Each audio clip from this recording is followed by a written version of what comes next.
బాలకృష్ణ ప్రస్తుతం full form లో ఉన్న సంగతి తెలిసిందే. అఖండ సినిమా నుంచి మొదలుపెట్టి వీరసింహారెడ్డి, భగవంత్ కేసరి, ఇటీవల డాకు మహారాజ్ వరకు వరుసగా 4 సినిమాలు 100 కోట్లకు పైగా గ్రాస్ వసూలు చేసి భారీ హిట్స్ కొట్టారు. అఖండ హిట్ తర్వాత దానికి సీక్వెల్ ప్రకటించిన సంగతి తెలిసిందే. అఖండ 2 షూటింగ్ ప్రస్తుతం జరుగుతుంది. అఖండ సినిమాలో బాలయ్య డ్యూయల్ రోల్లో కనపడగా హీరో శ్రీకాంత్ నెగిటివ్ పాత్రలో అదరగొట్టారు. అయితే అఖండ 2 సినిమాలో మరో హీరో విలన్ రోల్ చేస్తున్నాడని సమాచారం. హీరో ఆది పినిశెట్టి ఒక పక్క హీరోగా, మరోపక్క క్యారెక్టర్ ఆర్టిస్టుగా, మరొక పక్క విలన్ గా సినిమాలు చేస్తూ బిజీగా ఉన్నాడు. ఈ ఈవెంట్ లో మీడియాతో మాట్లాడుతూ ఆది బాలకృష్ణ గారి అఖండ 2 సినిమాలో చేస్తున్నారు.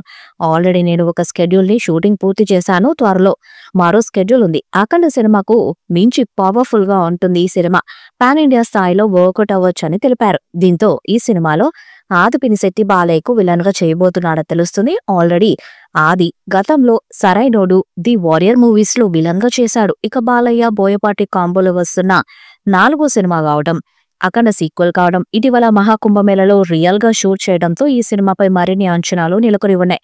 బోయపాటి బాలయ్య కాంబినేషన్ లో సినిమా అంటేనే బ్లాక్ బస్టర్ హిట్ అని ఫిక్స్ అయిపోతారు. వాళ్ళ ట్రాక్ రికార్డ్ అలాంటిది మరి. అందుకే అఖండ 2 కోసం ఫ్యాన్స్ వెయిటింగ్ ఓ రేంజ్ లో ఉంది. సినిమాకి సంబంధించిన చిన్న అప్డేట్ వచ్చినా చాలు సోషల్ మీడియాలో రచ్చరచ్చ చేస్తున్నారు. ఇదిలా ఉంటే బోయపాటి సినిమా కోసం పాత ఫార్ములానే వాడుతున్నాడని లేటెస్ట్ న్యూస్. సరైనోడి సినిమాలో ఆది పినిశెట్టిని విలన్ గా పెట్టి బోయపాటి ఎంత పెద్ద హిట్ కొట్టాడో అందరికీ తెలుసు. ఇప్పుడు అఖండ 2లో కూడా ఆదిని విలన్ గా దాదాపుగా ఫిక్స్ చేశారట. ఆఫీషియల్ అనౌన్స్మెంట్ కోసం వెయిటింగ్. ఆది పినిశెట్టి హీరోగానే కాదు విలన్ గా కూడా దుమ్ము లేపుతాడు. తన నటనతో చాలా మంది ఫ్యాన్స్ ని సంపాదించుకున్నాడు. ఇప్పుడు బాలయ్య బాబుకి ఎదురుగా ఆది విలన్ గా నటిస్తే చూడాలనే క్యూరియాసిటీ అందరిలోనూ ఉంది. ఈ సినిమాను పాన్ ఇండియా స్థాయిలో విడుదల చేయడానికి సన్నాహాలు చేస్తున్నారు. మరి ఈ చిత్రం ఎలాంటి రికార్డ్స్ ను క్రియేట్ చేస్తుందో చూడాలి. ఈ వీడియోపై మీ అభిప్రాయాన్ని కామెంట్ బాక్స్ లో తెలియజేయండి. వీడియో మీకు నచ్చితే లైక్ చేయండి, షేర్ చేయండి, కామెంట్ చేయండి. మరిన్ని అప్డేట్స్ కోసం మన ఛానల్ సబ్స్క్రైబ్ చేయండి. అలాగే పక్కన ఉన్న గట్టి సింబల్ గట్టిగా కొట్టండి.